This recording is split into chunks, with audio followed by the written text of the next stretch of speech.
नमस्कार भाइयों। आज 15 नवंबर है, यानी बिरसा मुंडा जी की जयंती। आज से 2 वर्ष पहले राष्ट्रीय जनजाति गौरव दिन के निमित्त में केंद्र सरकार ने इसे घोषित किया था। तो आज हम जानेंगे बिरसा मुंडा जी के बारे में। बिरसा मुंडा जी का जन्म 15 नवंबर 1875 में अब के झारखंड शहर में हुआ था। माँ बाप की इच्छा थी कि वो पढ़ लिख के कोई बड़ा अफसर बन जाए। पिताजी की इच्छा को पूर्ण करते हुए अपने शिक्षक श्री जयपाल नागा से बिरसा मुंडा जी ने प्राथमिक पढ़ाई कर शुरुआत। अपनी आगे की पढ़ाई के लिए उन्होंने 1851 में 40 बासुन क्रिश्चियन मिशनरी स्कूल में प्रवेश लिया। प्रवेश लेने के लिए उन्हें वहाँ पे क्रिश्चियन धर्म अपनाना पड़ा। समय काल अनुसार उन्हें वर्ष के 15वें साल में उनको पता चल गया कि क्रिश्चियन लोग पढ़ाई के नाम पे इनका धर्म परिवर्तन कर रहे हैं, इनसे इनकी संस्कृति का खत्म किया जा रहा है। ये चीज़ दिमाग में आने के बाद उन्होंने मन में ठान लिया कि अब एक भी दिन चाईबासा सून में रहना नहीं है और यहाँ से निकल के जहाँ पे मुझे मेरे रामायण के बारे में, महाभारत के बारे में जानकारी मिले, मुझे वैसी शिक्षा लेनी है। इसी दरमियान बिरसा मुंडा जी का चैतन्य महाप्रभु जी के शिष्यों के साथ संबंध हो गया।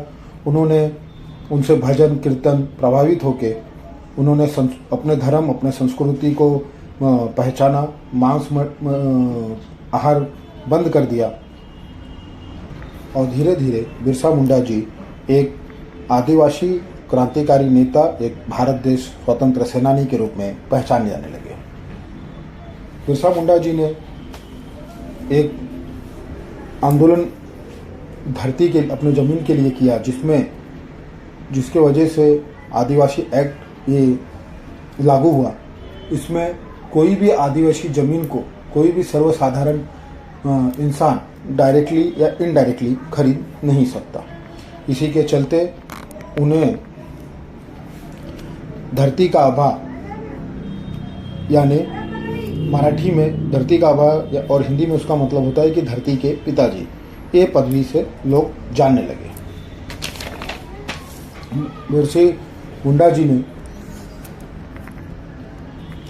मुंडा जी ने अपने समाज के सभी लोगों को एकत्रित होकर, संगठित होकर कुछ चीज़ों का सूत्र बनाया, जिसमें आदिवासियों की एक ही भगवान है, सिंगा बोंगा, और हम सबको उसी को मानना है। हर घर में एक गाय होनी जरूरी है। हम सभी को नशा से दूर रहना है और दिन में बना हुआ ताज़ा खाना ही खाना है।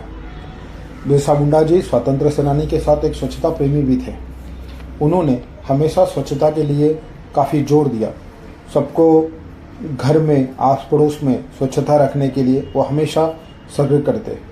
उन्होंने सभी को बताया कि हमें अपने धर्म से, अपने बुजुर्गों से प्यार करना चाहिए, उस पर श्रद्धा रखनी चाहिए, ना कि उन्हें छोड़ के कोई और धर्म अपनाना चाहिए।